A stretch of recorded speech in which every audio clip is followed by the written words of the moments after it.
The R&D tax credit is a tax credit that was instituted by the federal government in order to help foster innovation for companies. And one huge misconception with the federal R&D tax credit is people hear it and they think they need to have lab coats and beakers and scientists with doctorate degrees to take it. But you don't need that. You just need some sort of research or development that you're doing in hard sciences, and particularly with manufacturers, that usually ends up being some sort of engineering.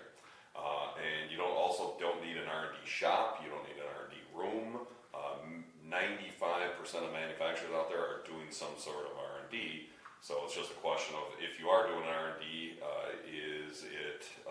would the tax credit be enough in order for you to go through the process and the time that it takes to document what that tax credit is?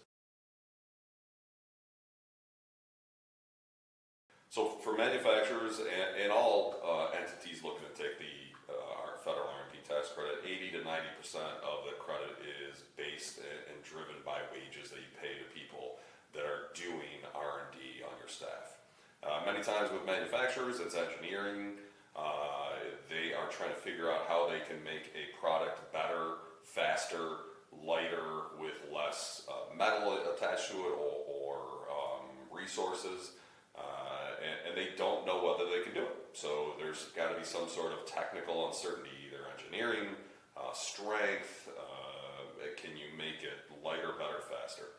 And other places that manufacturers can pick up expenses that will drive the R&D tax credit would be supplies that go into something that is a prototype that you don't resell. So supplies are something that you should track as well.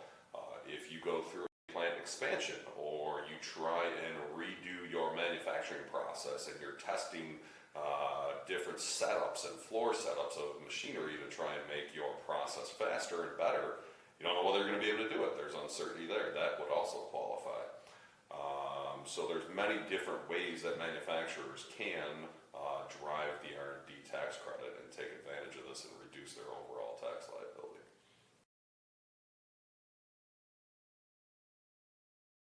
It's a tax credit, so whatever your taxes are, if you have a $100,000 tax liability during the year and you got a $10,000 tax credit, you're only paying the government $90,000. One thing to be aware of is that generally speaking, the tax credit is non-refundable, so you have to have a tax liability in order to take advantage of it. But for companies that are just starting out, there is a provision where it can be refundable for up to 5 years. And that's relatively new, maybe 4 or 5 years ago.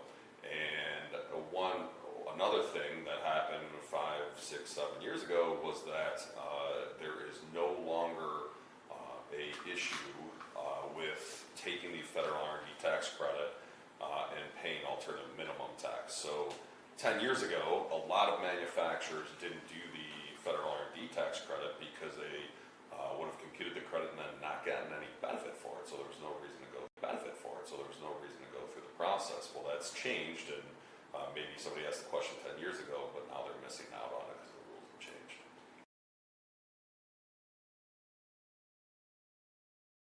It's basically an add-on credit to the federal R&D tax credit, but first you have to get into the Excelsior Jobs program and get accepted into that tax credit program, and it's a credit that's equal to 50% of the federal credit. So it'll just juice up the federal R&D credit. And one nice thing about the New York State tax credit is it is a refundable tax credit. So if you're a C Corp and you're a New York State manufacturer and you have a 0% tax rate, you still get a check from the government. There are other things built into the New York State tax code that if you're conducting R&D, there are benefits such as an investment tax credit, and you don't have to pay sales tax on inputs into the R&D process, but those are all normal manufacturing benefits that are there anyway.